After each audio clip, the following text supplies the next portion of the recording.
Welcome back. Take a look at how Sports Illustrated is marking the Bucs' historic Super Bowl win. The magazine is releasing the special commemorative issue with MVP Tom Brady on the cover. Inside is a photo-packed celebration of the team, its players, and history of the franchise. You can pick up a copy starting this Thursday. So much of this year's Super Bowl was about thanking healthcare workers for their sacrifices during the COVID-19 pandemic. And a group of frontline workers from Sarasota who got to go to the big game made sure that their colleagues were not left out. ABC Action News reporter Wendy Lane shows us the special way they're sharing their fairy tale experience. Super Bowl 55 certainly did not have the most fans, but they may have had the most special fans, including a group of nurses from here at Sarasota Memorial Hospital. It was just unbelievable. All the lights, the fireworks. Fly over the national anthem. It was surreal. I didn't want to leave. I'm still on the Super Bowl high right now. After a nightmare of a year, attending the Super Bowl was a dream come true for 24 vaccinated nurses from Sarasota Memorial Hospital. I personally moved out of my house for a week so that I would not be exposed to any children going to school, because come heck or high water, I was going to that Super Bowl. But because nurses are caring and there wasn't enough room for everyone, these nurses brought cutouts of the faces of their colleagues who couldn't go so they could be there in spirit.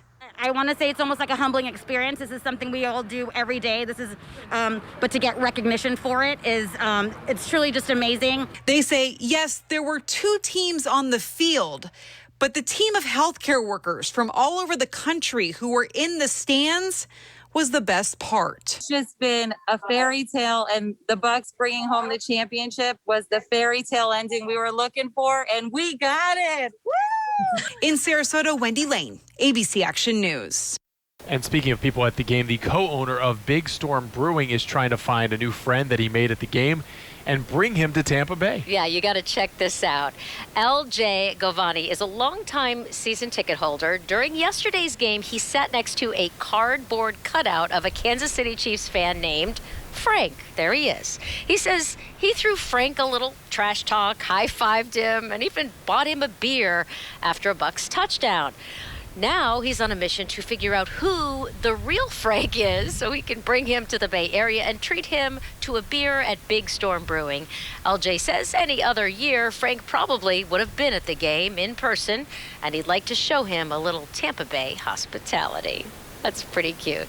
Well, this was Tampa's 5th time hosting a Super Bowl, and we may not have to wait very long, actually, for the next chance. This would be really cool. This morning, Tampa handed off hosting duties now to Los Angeles. The brand new stadium there is home to the Rams. It's going to get the honors in 2022. Next up after that is Phoenix, but there are a lot of question marks now surrounding the year of 2024. New Orleans was supposed to host that year, but it's going to delay hosting duties for 1 year because otherwise the Super Bowl would conflict with Mardi Gras, which would be a nightmare. So we're going to see if Tampa puts in another bid for 2024. We'll see. The odds are good. You've got some Super Bowl leftovers in your fridge right now after the big game. And Ray J here is no exception. What happens to all of that food from the stadium and other Super Bowl events? We'll be right back.